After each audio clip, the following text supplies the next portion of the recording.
할렐루야. 5월 6일 목요일 짱목과 말씀수다의 시간입니다. 오늘도 여러분 환영하고 사랑하고 축복합니다. 반가. 네, 말씀은 역대하 3장 1절부터 17절의 말씀인데요. 하나님 말씀 보시겠습니다.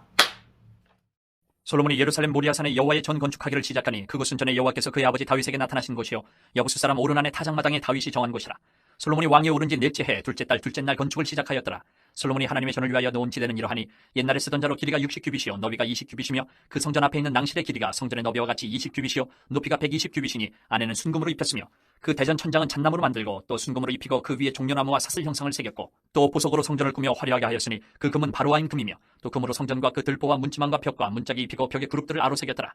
또 지성소를 지었으니 성전 넓이대로 길이가 20규빗이요 너비도 20규빗이라 순금 600달란트로 입혔으니 못무게가 금 50세겔이요 다락들도 금으로 입혔더라. 지성소 안에 두 그룹의 형상을 새겨 만들어 금으로 입혔으니 두 그룹의 날개 길이가 모두 20규빗이라 왼쪽 그룹의 한 날개는 5규빗이니 성전 벽에 닿았고 그 다른 날개도 5규빗이니 오른쪽 그룹의 날개에 닿았으며 오른쪽 그룹의 한 날개도 5규빗이니 성전 벽에 닿았고 그 다른 날개도 5규빗이니 왼쪽 그룹의 날개에 닿았으며 이 두 그룹이 편 날개가 모두 20규빗이라 그 얼굴을 내전으로 향하여 서 있으며 청색 자색 홍색 실과 고운 배로 휘장문을 짓고 그 위에 그룹의 형상을 수놓았더라. 성전 앞에 기둥 둘을 만들었으니 높이가 35규빗이요 각 기둥 꼭대기 머리가 5규빗이라 성소같이 사슬을 만들어 그 기둥 머리에 두르고 성류 100개를 만들어 사슬에 달았으며 그 두 기둥을 성전 앞에 세웠으니 왼쪽에 하나요 오른쪽에 하나라. 오른쪽 것은 야긴이라 부르고 왼쪽 것은 보아스라 불렀더라. 오늘 말씀을 보면 솔로몬이 마침내 모리아산이라고 하는 위치한 오르난의 타작마당의 성전 건축을 시작하는 것이 1절에 나오죠.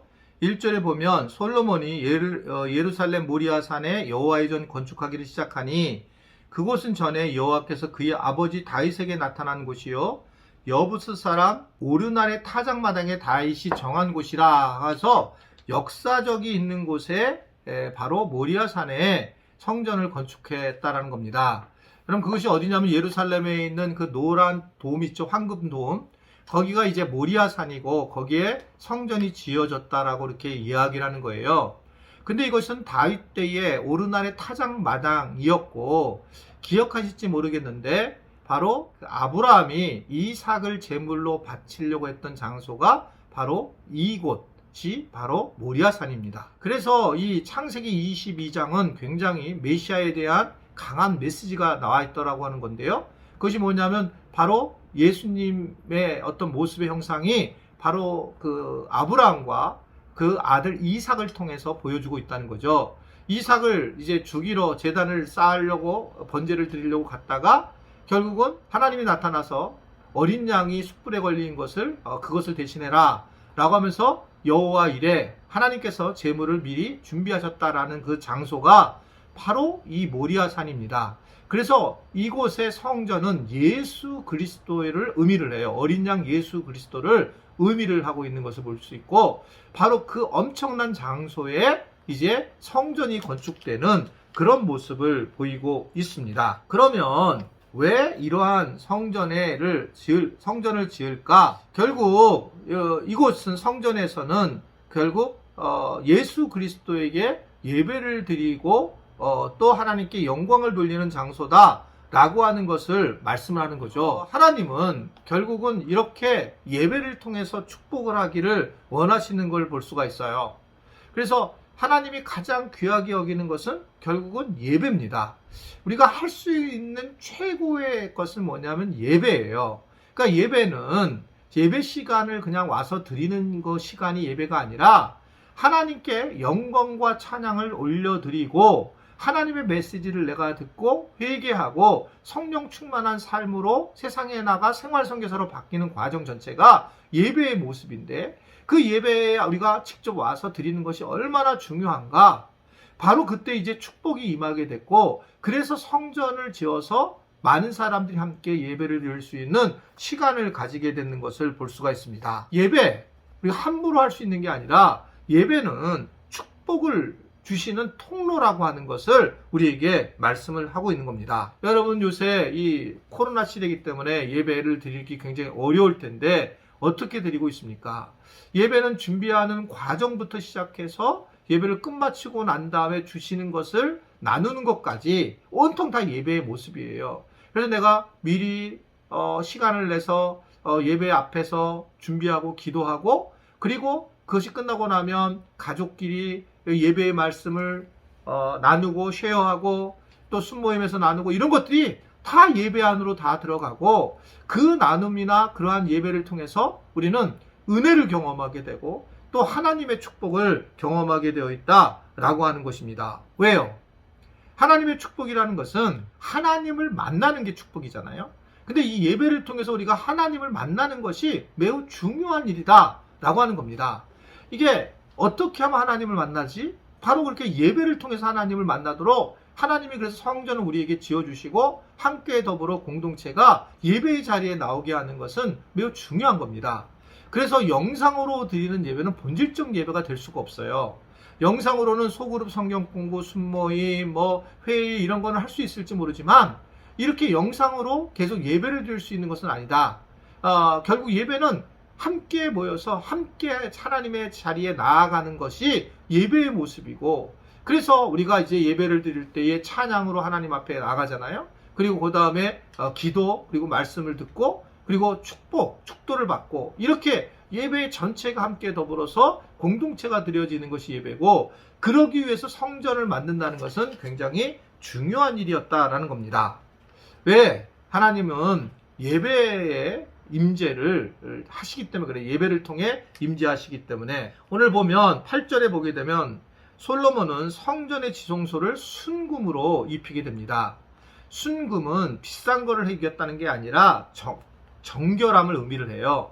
정결함. 그래서 지성소는 정결한 곳이기 때문에 순금으로 만들어졌어요. 거기에 그리고 이 지성소에는 하나님이 나타나셔서 모세와 말씀을 하셨던 돌비 그리고 그런 것들이 들어갔던 자리였고 결국 대제사장만이 들어갈 수 있는 자리가 지성소였습니다. 그런데 예수님을 만나고 우리가 예수님의 그 십자가의 보혈로 인해서 바로 그 지성소를 들어가게 되었죠. 휘장이 찍히는 바람에. 그래서 우리는 예배의 자리에 하나님을 직접 만나는 그런 계기가 되었다는 겁니다. 이게 참으로 놀라운 일인 거죠. 본래는 하나님을 만나려면 엄청난 예물을 가지고 와서 그리고 피를 흘려야 되고 동물을 죽여야 되고 이런 과정을 겪어야지만 지성소로 들어갈 수 있는데 그 순결한 그 지성소 하나님을 만날 수 있는 순결함으로 가기 위해서 그러한 우리의 죄를 담당할 짐승이 필요했었는데 예수님이 십자가에 달려 돌아가심으로 그러므로 우리 죄를 다 담당해 주셨고 내가 예수를 구주로 고백하게 된다면 우리는 바로 하나님을 직접 만나는 지성소에 들어가는 놀라운 영광을 맛보게 된다는 것을 오늘 우리에게 말씀을 하고 있는 겁니다. 그러니 얼마나 그것이 놀라운 일인가. 그래서 우리는 무엇보다도 이 지성소에 우리가 깨끗한 정결한 모습으로 나아갈 때에 죄를 회개하고 나아갈 때에 그때 하나님의 임재를 경험을 해야 된다는 거예요. 그래서 여러분 우리 교회 예배를 보면 맨 앞부분에 죄에 대해서 고백을 찬양을 하면서 죄에 대한 고백을 하십시오 이렇게 얘기하잖아요. 그래서 그때 죄에 대한 고백을 하면서 죄의 자기의 정결함을 알게 되고 그리고 나서 우리가 기도를 통해서 기도를 하나님께 영광을 돌리고 나아가고 그리고 말씀을 설교를 듣게 되고 이런 과정이 바로 이러한 성막의 과정으로 나타나는 우리 교회 예배의 형식이라고 생각할 수가 있어요. 어떻든 그 예배를 통해서 가장 중요한 부분은 하나님의 임재를 경험하라. 어떻게 하면 하나님의 임재를 느낄까? 그래서 정말 집중해야 돼요. 내 영혼과 내 마음과 내 몸이 제일 좋은 분위기로 만들어야 됩니다. 그래서 잠도 푹 자고 나와야 되고 먹을 것도 어느 정도 적당하게 먹어야 돼서 피곤치 않게 해야 되고 그리고 영혼도 맑게 하고 또 눈을 감아서 다른 사람들의 관계가 형성되지 않도록 그것을 막 왔다 갔다 하지 않도록 하고 그리고 하나님 앞에 집중해서 손을 들고 찬양하고 하나님 앞에 내가 머리를 들어서 하나님을 바라보고 이런 과정 중에서 하나님의 임재를 경험하고 그래서 마음이 뜨거워져서 눈물도 흘리고 이런 경험을 해야 된다는 거예요. 그래서 하나님의 임재를 경험해야지 예배가 되어진다. 아멘이십니까? 그래서 하나님의 임재를 꼭 예배를 통해서 경험하셔야 돼요. 그게 축복이거든요. 그렇게 되면 우리는 이 예배가 살아있는 예배가 되고 하나님의 영광을 드러내는 예배가 된다. 이번 주일부터 예배에 좀 더 집중을 하셨으면 좋겠고 이렇게 예배를 위해서 성전을 건축하는 이 솔로몬의 마음을 알아서 우리가 더욱더 예배 안에 빠지고 예배를 통해서 하나님의 임재를 경험하는 그런 은혜가 우리 모두에게 있기를 바랍니다. 그렇게 하실 우리 주님을 기대하면서 여러분들이 꼭 예배의 자리에 주님의 은혜를 꼭 경험하는 자리로 나오게 되기를 주님의 이름으로 축원해 드립니다. 기도하겠습니다. 하나님 아버지, 성전 건축이라는 것은 예배를 위한 것인 것을 알고 예수 그리스도를 우리가 어린 양을 드리는 장소인 것을 우리는 알게 되었습니다. 그리고 그 예수님 때문에 우리가 그 하나님의 임재를 경험할 것이라는 것도 알게 되었는데, 주님, 그냥 예배를 드리고 끝마치고 우리의 삶의 변화가 없는 것이 아니라 바로 예배를 드리면서 우리의 삶의 변화가 일어나며 하나님의 임재를 그 예배 때마다 경험할 수 있는 우리가 깨어있는 우리가 되게 하시고 성령의 임재를 만날 수 있는 우리 모든 지체들이 되도록 축복하여 주옵소서. 예수님의 이름으로 기도드리옵나이다. 아멘.